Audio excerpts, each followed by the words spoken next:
sesuai dengan hasil analisa dan evaluasi yang kami gelar pada hari ini, kami sudah menyampaikan kepada pimpinan bahwa masih banyak yang harus kami dalami, masih banyak yang harus kami gali, ya, dan masih banyak yang harus kami sinkronisasi terkait dengan hasil dari penyelidikan dan penyidikan. Rekan-rekan sekalian, kita ketahui bersama di 2 hari yang cukup padat ini, Pak Kapolda menyampaikan beberapa rilis. Yang pertama adalah terkait dengan kondisi korban, ya, di mana disampaikan beliau adalah bagaimana pemulihan korban yang saat ini juga masih dalam proses, yaitu di Rumah Sakit Hasan Sadikin. Dan kondisi yang sampai saat ini masih sangat minim kita dapatkan informasi dengan kondisi yang memang masih belum pulih 100%.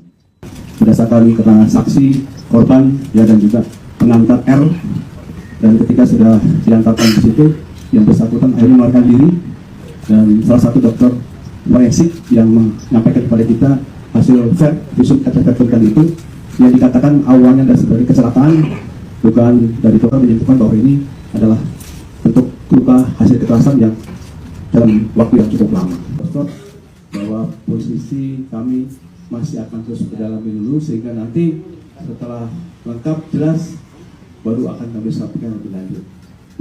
Baik, jadi pertanyaan tadi itulah yang sedang kami gali, sedang kami dalami, karena beberapa keterangan yang sangat minim dari korban saksi ini. Gara-gara kasus Taufik Hidayat, siap-siap pasangan kumpul kebo digrebek. Kang Deddy Mulyadi mengingatkan seluruh pemilik kos, RT, dan RW di Jawa Barat untuk lebih aktif mengawasi lingkungan. Menurut Kang Deddy, masih banyak kos-kosan yang dihuni pasangan tanpa status suami istri karena minimnya pengawasan dan kepedulian lingkungan. Ia meminta pemilik kos mendata penghuni dengan baik serta mengajak RT dan RW lebih aktif memantau warga pendatang demi menjaga keamanan dan ketertiban masyarakat. Saya menyampaikan pada seluruh warga Jawa Barat, para pemilik kos, untuk setiap tamu yang datang, yang nginep, apabila memang sudah berpasangan, sebaiknya ditanya surat nikahnya, dilihat KTP-nya, diakurkan satu rumah atau tidak asalnya, atau ketika beda rumah kalau sudah ada surat nikah itu cermin bahwa mereka adalah pasangan keluarga atau suami istri. Ini sangat penting karena seringkali tempat-tempat kos itu menerima pasangan tanpa melihat identitas dan surat nikah yang dimiliki oleh pasangan yang kos. Yang kedua, harus secara rutin nama-nama tersebut didaftarkan ke RT RW setempat untuk menghindari problem-problem yang terjadi manakala orang tersebut melakukan tindakan-tindakan yang melawan hukum. Dan ini adalah bagian upaya pelindungan kita. Dan semoga seluruh para kepala desa, para kepala kelurahan, ketua RT dan RW aktif melakukan monitoring ke berbagai tempat yang di situ merupakan tempat-tempat orang untuk menginap dalam jangka waktu pendek maupun lama. Untuk itu saya ucapkan terima kasih. Semoga peristiwa ini menjadi pembelajaran penting bagi kita untuk sama-sama melindungi keluarga kita masing-masing. Hatur nuhun. Awalnya, jadi si Opik itu beberapa hari yang lalu nelpon ke saya. Jadi Pak, gimana ini saya viral, bahkan se Indonesia. Nah, terus saya lihat, oh iya viral Indonesia. Nah, terus kamu maunya gimana? Nah, saya bilang kan gitu.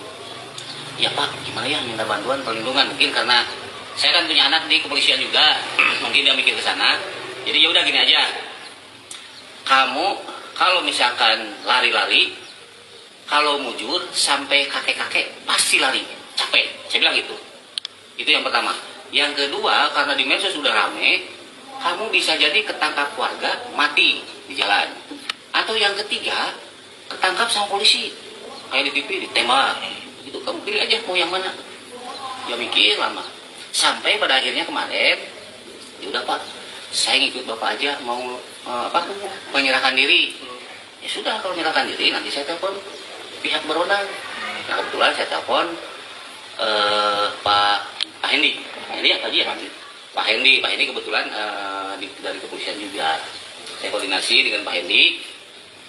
Cuman masih istilahnya bikin strategi gimana caranya dia benar-benar menyerahkan diri, karena setiap nelpon itu ganti-ganti nomor. Setiap nelpon itu. Nah akhirnya saya udah ngobrol sama Pak Hendi, oke Pak Dan, katanya gitu.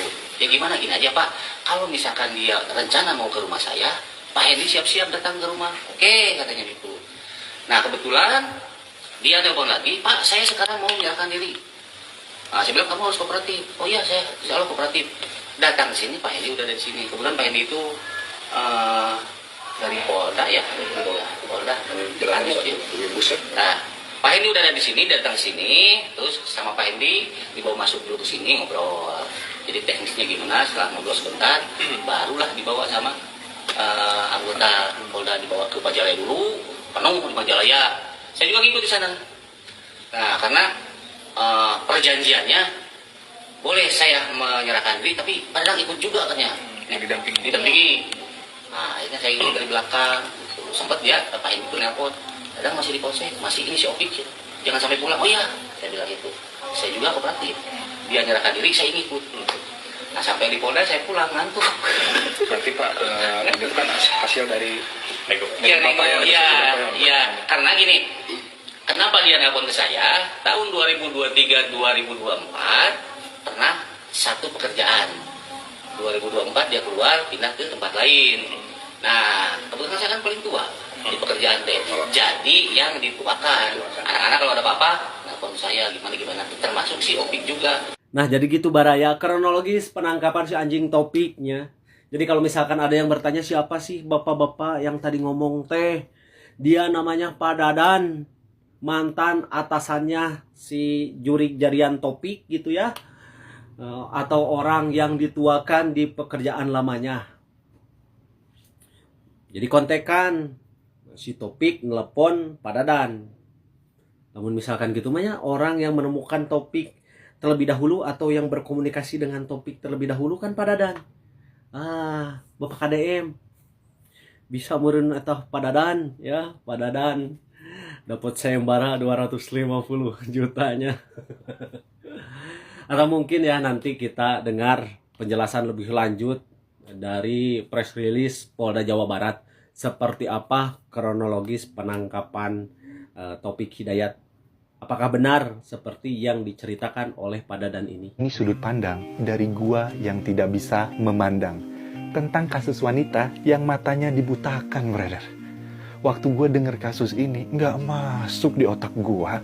Dan gua kayak punya kewajiban untuk membahas ini karena gua juga buta. Bedanya, mata gua buta karena kenakalan gua sendiri, kesalahan gua sendiri, mengkonsumsi miras. Nah, kalau wanita ini matanya dibutakan sama manusia biadab. Waktu gue denger nama pelakunya Taufik Hidayat, gue pikir Taufik Hidayat yang itu ternyata bukan sih, alhamdulillah ya. Gue percaya di luar sana ada kasus yang sama atau mungkin lebih parah dari ini yang belum kita denger aja beritanya. Gue 8 tahun jadi orang buta, di awal sulit nerima keadaan. Untuk menjalani hidup pun, penuh banget rintangan, brother. Apalagi ini perempuan, pasti bakal ninggalin trauma yang gede banget. Gue harap keluarganya selalu hadir, ngasih dia support mental dan moral. Pihak lembaga terkait ataupun swasta pun hadir. Gue pun siap memberikan support yang gue bisa. Katanya mereka ini tuh pacaran. Nih buat kalian, jangan gampang kenal sama orang. Jangan gampang ngejadiin orang itu teman, sahabat, bahkan saudara. Karena di zaman ini kenyataannya yang udah kita anggap saudara, kita kasih percayaan penuh, malah justru dia yang paling kemungkinan besar bisa nyakitin kita, teman-teman. Gue yakin nih, si Dayat waktu diinterogasi sama polisi, dia nangis-nangis sambil bilang, saya hilaf Pak, ampun. Hilaf ampun, bullshit loh. Udah gitu nanti pas muncul di media, pakai peci, pakai baju koko, nenteng tasbih. Set template banget. Rian Jombang juga dulu begitu. Ya ampun, kenapa sih selalu agama yang jadiin cover? Salah ya Mang Dino? Nggak salah sih, cuman Dayat biar lebih afdol, minimal hukuman buat lo, butakan juga matanya. Kenapa? Karena kata Nabi Muhammad SAW, barang siapa yang sabar akan dua keindahannya diambil atau kebutaan, maka dia akan diberikan kunci surga. Tuh, biar mantap ya, buta, biar dapat surga lu, ya. Dan gue berharap kasus ini tidak ditunggangi untuk pengalihan isu akan kasus-kasus yang sudah berjalan. Kayak misalkan Andri Yunus, atau demo mahasiswa tentang MBG dan lain-lain. So, buat teman-teman, apa sudut pandang kalian tentang kasus ini? Gua Dino, ciao.